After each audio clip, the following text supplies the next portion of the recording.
Eman's POV. The baby is? Is what, Doc? Tanong ko sa kanya. It's a boy. And girl, congratulations! Sabi niya na ikinagulat ko. Kaagad ako nakatingin kay Eunice. Hindi ko inaasahan na kambal ang anak namin dahil wala siyang sinabi. I love you. Sobrang saya ko, love. Hindi ko kayang i-explain ang nararamdaman ko. Sabi ko sa kanya. Eto rin ang dahilan kaya masala ng pagbubuntis ko. Sagot niya sa akin. Baby, behave kayo at huwag niyong papahirapan ng mami niyo ha. Kausap ko sa mga anak ko kahit hindi ako sigurado kung naririnig ba nila ako. Napahiyaw si Eunice kaya naman nataranta ko. Anong nangyayari, love? May masakit ba sa'yo? Tanong ko sa kanya dahil kinabahan ako bigla. Relax, Chiefy. Sumipa lang mga anak mo. Hindi mo kailangan mag-alala. Saad na sa akin. Kinabahan yata si Chief. Ganyan talaga kapag first time daddy. Nakangiting sabi ni Doktora.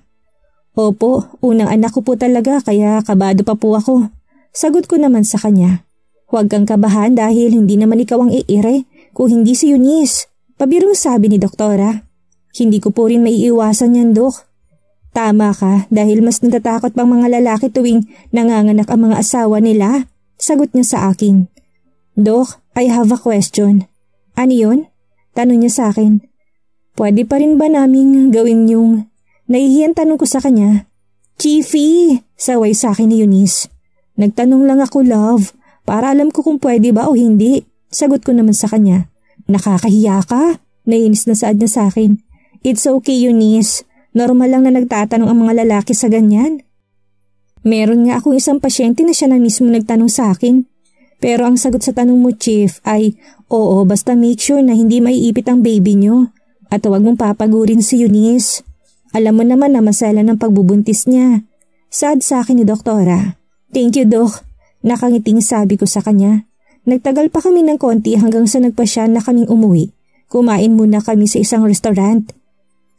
Love, lalabas muna ako. Paalam ko sa kanya saglit. Okay, balik ka kaagad. Sabi niya sa akin. Lumabas ako at bumili ako ng cake.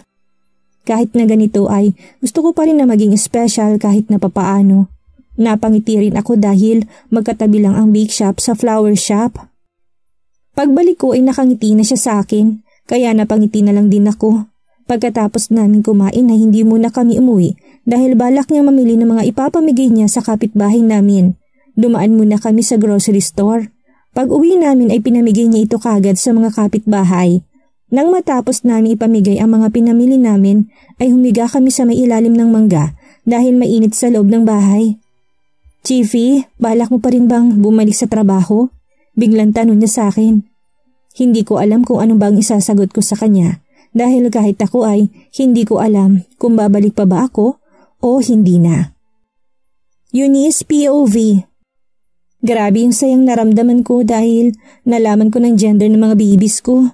Hindi ko sinabi kay Emma na kambal ang magiging anak namin. Masaya ako dahil nagkaayos na kami. Hindi ko alam pero ayoko na magtanong sa kanya na may kinalaman sa nakaraan. Dahil ang mas mahalaga sa akin ngayon ay akong pinili niya.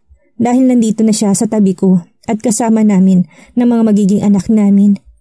Nakakatuwa dahil pares na ang magiging anak niyo. Saad sa akin ni Aling Betty. Opo, masaya rin po ako't babae at lalaki na kagad ang nabuo namin. Masayang sagot ko sa kanya. Pero sino bang may lahing kambal sa inyo? Tanong pa niya sa akin. Ako po, sagot ng asawa ko. Kaya pala, o sige maiwan ko na muna kayo ha? Salamat dito sa ibinigay niyo. Pagpalain pa kayo ng Panginoon. Paalam niya sa amin. Salamat din po. Nang makaalis na si Aling Betty, pumasok naman kami sa loob ng bahay. Chiefy, babalik ka pa ba sa trabaho mo? Tanong ko sa kanya. Narinig ko siyang napabuntong hininga at hindi ka agad sumagot.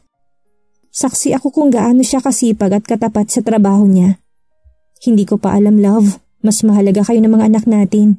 Kaya ko naman kayong buhayin kahit hindi na ako pulis. Natatawang sagot niya sa akin. Pero alam ko na masaya ka sa trabaho mo at hindi kita pipigilan. Ang akin lang, wag na sanang mangyari yun. Dahil natatakot ako. Ayoko nang mapahama ka ulit. Saad ko sa kanya. Wag na muna natin pag-usapan yan, love. Ang mahalaga sa ngayon ay kasama na kita. Kayo na mga anak natin. Hindi ako makapaniwala na kambal ang anak natin. Ani niya sa akin. Ako rin, Chiefy.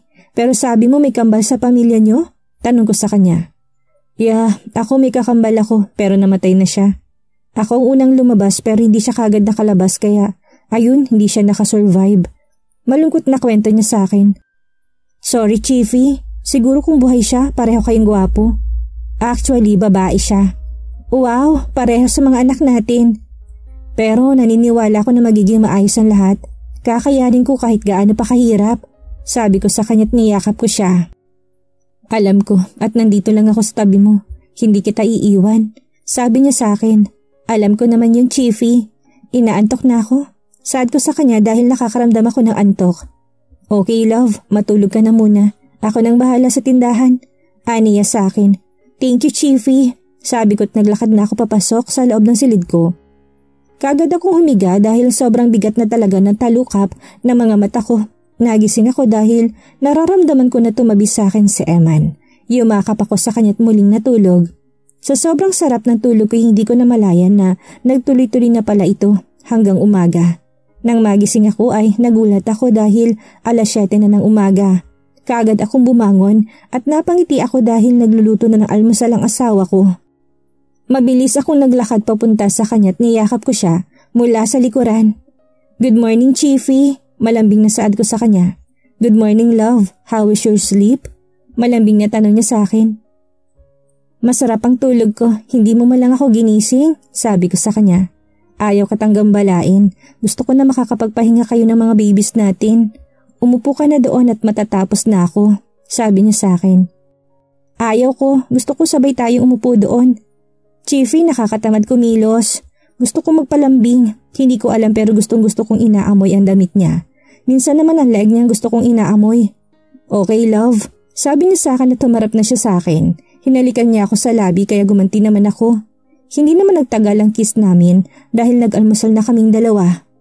Chiefy, wag mo akong titigan. Nahihiya ako. Alam ko naman na pangit ako at ang taba ko na. Saad ko sa kanya. Who said that? Tanong niya sa akin. Ako, kasi totoo naman, ang laki ko na. Hindi na ako sexy at higit sa lahat. Nagkaka-pimples na ako. Umitim na rin ang kilikili ko. Nahihiyang sabi ko sa kanya. Love, there's nothing wrong with that. Tanggap kita at mahal kita. Kahit na ano pang mangyari ay lagi mong iisipin na ikaw lang ang babaeng mahal ko. And thank you for all of your sacrifices. Alam ko na hindi madali ang lahat ng pagbabago na nangyayari sa'yo. Mahal na mahal kita kahit na marami pang magbago sa'yo. Dahil isa lang yun sa patunay na ikaw ang ina ng mga anak ko. Kaya please lang, huwag mo nang isipin ang mga bagay na yan, okay? Sabi niya sa akin. Thank you, Chiefy. Sorry kasi feeling kong pangit ko. Iniisip ko na baka ipagpalit mo na ako sa iba. Nahihiyang saad ko sa kanya. Hindi yan mangyayari, love. Ikaw lang sapat na. Masaya ako sa asawa ko. Bolero ka talaga? Natatawang sabi ko sa kanya. Natawa na lang rin siya at patuloy kaming dalawa sa pagkain. Nang matapos kami nagbukas na kami ng tindahan. Nagpapasalamat ako dahil hindi makulit ang mga bumibili. Alam ko na inintindi nila dahil nga sa buntis ako. Kaya kapag sarado pa ay talagang hinihintay nila na magbukas ako. Chiefy, uwi na tayo sa Manila. Biglang sabi ko sa kanya. Are you sure, love? Tanong niya sa akin. Oo, sure ako. Naisip ko kasi na kapag nanganak ako ay mas maganda na doon. Lahat ng kailangan natin ay mabilis nating mahanap. Saad ko sa kanya. Okay po, kung yan ang gusto mo. Nakangiting sabi niya sa akin. Para sa akin ay mas mainam na bumalik na kami sa Maynila, lalo na kapag manganganak na ako. Doon ay kasi maraming mga ospital na kompleto mga services. Kapag nasa probinsya kasi ay madalas pupunta ka pa sa karatig bayan o probinsya kapag walang kailangan mo. Naisip ko rin na iwan na lang kila Harold ang tindahan para may mapaglibangan si Aling Betty't makakatulong sa pang-araw-araw nilang pangangailangan. Kaya pumunta ako sa kanila para kausapin siya. Hayaan niyo po Aling Betty, susubukan po namin ni Emma na hanapin ang anak niyong babae sa Maynila, sabi ko sa kanya. Maraming salamat Eunice, naiyak na sabi niya sa akin. Niyakap ko naman si Aling Betty. Alam ko na labi siyang nangungulila sa anak niya, pero sisikapin namin ni Eman na hanapin siya sa Maynila. Tumagal pa kami dito sa Rojas ng 1 linggo, ngayon ang alis namin papunta sa Iloilo. Gusto ko kasing bisitahin ang libingan ng mga magulang ko bago kami bumalik sa Maynila. Dumalaw rin ako sa bahay ni Tita Neni. Habang nasa biyahe kami papunta sa may airport ay todo alalay sa akin si Eman. Chiefy, okay lang ako, sabi ko sa kanya. Alam ko po, gusto ko lang na komportable kayo nila babies. Nakangiting sagot niya sa akin. Okay po, thank you Chiefy, sabi ko sa kanya. Ngumiti siya sa akin at hawak niyang kamay ko buong biyahe namin hanggang sa makarating kami sa Maynila. Habang nasa biyahe kami papunta sa dati naming bahay ay kinakabahan ako. Wala kasing nabanggit sa akin si Eman tungkol kay Ruby. I mean, Eloisa. Chiefy, tawag ko sa kanya. Yes, love. Nasa bahay pa ba natin sila Ruby? Lakas loob na tanong ko sa kanya. Nakita ko ang tiimbagang niya na halatang nagagalit siya. Namula bigla ang leg niya. Wala na sila doon and don't worry dahil wala na mga sinungaling sa bahay natin. Plano lang nila naguluhin ang relasyon natin. Sagot niya sa akin. Siguro nga dahil after kong umalis dito ay aksidente kami nagkita ni Albert. Sad ko rin sa kanya. What? Noong nasa Iloilo ako'y nagkita kami, he offered to help me pero hindi ko tinanggap. Sagot ko sa kanya. Obsessed talaga siya sa'yo. Hindi ko nahahayaang makalapit pa siya sa'yo. May inis sa tono ng boses niya. Kahit ako hindi ko rin nais na makita pa si Albert. Nere-respeto ko siya at itunuring ko siyang parang kapatid. Pero ngayon hindi ko siya mapapatawad kapag nalaman ko na may kinalaman siya sa nangyari kay Eman. Kailangan kong malaman ang totoo at yun ang aalamin ko kahit alam ko na delikadong gagawin ko. Napangiti ako dahil nakauwi na talaga ako sa bahay namin. Alam ko na may mga alaala na hindi maganda sa bahay na ito pero tapos na yon at kailangan ko na mag-move on. Nakatulog na si Eman sa tabi ko pero ito ako gising na gising pa rin. Naalala kong mga sinabi niya sa akin na plano nilang sirain kami. Ang plano nila Albert. Flashback. Ngayon ang biyahe ko pa uwi sa Iloilo. Kahit na nasasaktan ako'y kinaya ko. Pinipilit kong pigilan ang mga luha ko dahil magang-maga ng mga mata ko sa kakaiyak.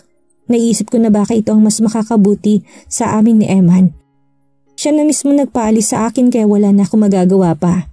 Nang makalapag ng eroplano ay gumaan kahit papaano pakaramdam ko dahil nakauwi na ako sa Iloilo. Eunice! Narinig ko may tumawag sa akin. Albert? Sambit ko sa pangalan niya dahil nasa harapan ko siya. Bakit ka nandito? Kamusta ng asawa mo? Naghiwalay na ba kayo? Sunod-sunod na tanong niya sa akin. Hindi ko alam dahil pinaalis niya ako. Wala sa sariling sagot ko sa kanya. Sumama ka na lang sa akin, tutulungan kita. Aniya sa akin, kaya agad na kumunot ang noo ko. Maghiwalay man kami ng asawa ko, hindi ako sasama sa'yo, sagot ko sa kanya. Bakit ka ba nagagalit? Gusto ko lang naman tumulong, naiinis na tanong niya sa akin. Hindi ko kailangan ng tulong mo, kaya ko sarili ko, sagot ko sa kanya. Okay fine, kung ayaw mo edi wag, naiinis na sabi niya bago ako iniwan. Napairap na lang ako dahil lumalabas talagang masama niyang ugali. Talagang nagpapanggap lang siya na mabuti sa akin. Umuwi na ako sa bahay namin pero nagulat ako dahil kinabukasan ay nasa harapan na naman siya ng bahay. Ano bang kailangan mo? Sumama ka na lang sa akin. Saad niya pa sabay hawak sa kamay ko. Bitawan mo nga ako. Umalis ka na dahil hindi ako sasama sa'yo. Sigaw ko sa kanya. Babalik ako. Hindi ako titigil hanggat hindi ka sumasama sa akin. Bumalik ka man, hindi pa rin ako sasama sa'yo. Mahal kong asawa ko at kahit kailan, hindi kita magugustuhan. Sabi ko sa kanya't kaagad kong sinarang pinto. Panay ang silip ko sa labas ng bahay dahil baka naroon pa siya. Mabilis ako nag-empake ng mga damit ko dahil naisipan kong umalis na rin dito. Gusto kong mamuhay ng malayo sa kanila. Buong araw lang akong nasa bahay at nang sumapit ang alas 4 ng madaling araw ay bumiyahe ako papunta sa terminal ng bus papunta sa Rojas. Mas pinili kong umalis ng madaling araw para walang makakita sa akin kung sakali man na may nakabantay sa akin. End of flashback. Napabuntong hininga na lang ako dahil sa mga nangyayari. Naisip ko tuloy kung siguro sumama ako kay Albert ay alam ko na masasaktan ko ng sobra ang asawa ko dahil baka isipin niya na si Albert na naman. Pero hindi ko alam kung ano ba talagang dahilan ng lahat kung bakit gustong-gusto niyang saktan at pahirapan si Eman. Tumingin ako sa asawa ko na ngayon ay mahimbing na natutulog.